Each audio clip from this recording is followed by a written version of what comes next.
Number 2, verify that f of x equals x plus 1 over x satisfies the hypothesis of the mean value theorem on the interval, closed interval, 1 to 3, and then find all numbers c that satisfy the conclusion of the mean value theorem.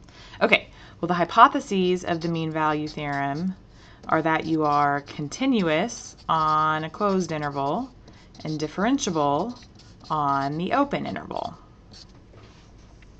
All right, well, continuity of the function is determined by the domain of the function. So the domain of this function is all x except x can't equal 0, which is not in the interval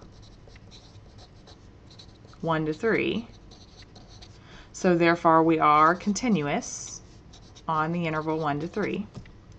Differentiability is determined by the domain of the derivative. So we need the derivative.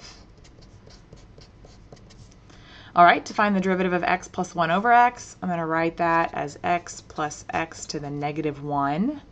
That's an x to the negative 1. It's off the screen. And if I move the paper down, the focus is going to shift. So just write 1 over x is x to the negative 1. And then taking the derivative of x is 1. The derivative of x to the negative 1, the negative pulls down, and then the new power is x to the negative 2. So the derivative is 1 minus 1 over x squared. The domain of the derivative is the same, all x except x can't equal 0, which again, not in the interval that we're looking at. So we are differentiable on the interval, the open interval 1 to 3. So it satisfies the hypotheses of the mean value theorem. It's continuous on the closed interval, differentiable on the open interval.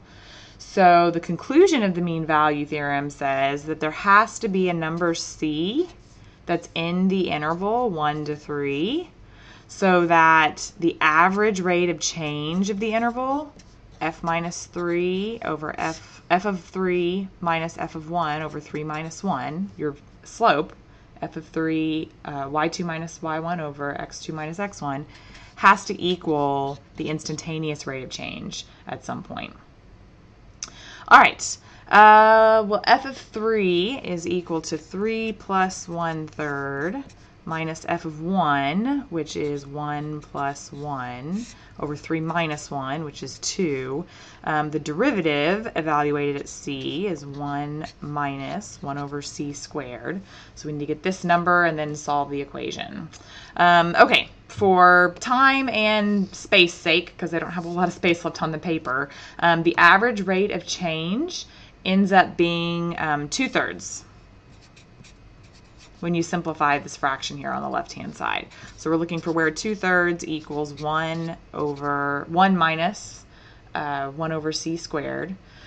So let's see, if we swap the 1 over c squared with the 2/3, so add the 1 over c squared over to the left and subtract 2/3 over to the right, we get 1 over c squared equals 1/3, which means c squared has to equal 3.